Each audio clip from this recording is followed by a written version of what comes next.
In Don't Get Mad, Spiders usually looks at dishonesty on the internet, but this is a scam that started even before emails.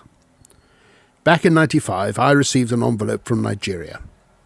Having admired the stamp, I opened it to find a letter from Dr. Francis Ogbe of Lagos, Nigeria. Sir, first I must solicit your strictest confidentiality in this transaction.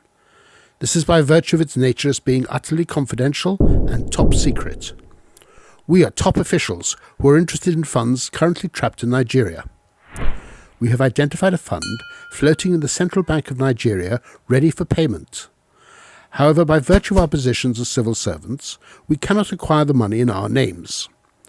I have therefore been delegated as a matter of trust by my colleagues to look for an overseas partner into whose account we could transfer the money. It may interest you to know that last year a similar transaction was carried out with one Mr. Patrice Miller, the president of Crane International, at number 135 East 57th Street, 28th floor, New York. After the required documents were signed, the money was transferred and we went to New York.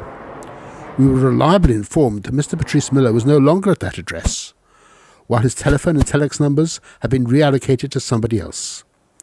That was how we lost $18.5 million to Mr. Patrice Miller. This time we need a more reliable and trustworthy person. I came to know of you in my research. Please, your reply is urgently needed. Thank you and God bless. Yours faithfully, Dr. Francis Ogbe. The following year I received a second letter from Nigeria, this time from the desk of Dr. Tunde Bada. Please be informed that the personalities involved in this transaction are top and influential government functionaries who would not like any form of exposure. We have decided to overinflate a contract with the intention of sharing the remainder amongst ourselves. These are the men Dr. Ogbe was meant to investigate. Here the numbers don't make sense or even add up. By an extraordinary coincidence, Dr. Bada also chose Patrice Miller to launder the money, and again he ran off with it all. The legend of the infamous Mr. Patrice Miller continues to this day. Over the years his victims are always reliably informed that he has left, yet he still waits in East 57th Street for the next crook. They always trust him, and he always cheats them. Each time, the name of the conspirators change as to the amounts involved, but Patrice and his details never change. Why is he so essential? The two doctors both say openly at the start that fees are needed. They will spend all their own money on them if you pay them back after you have the entire fund. There is the moment of the sting when a final small fee is due and they have nothing left. The least you can do is pay a tiny amount compared to the millions involved. By now you would feel unreasonable if you didn't voluntarily send them your money to show you are a serious partner.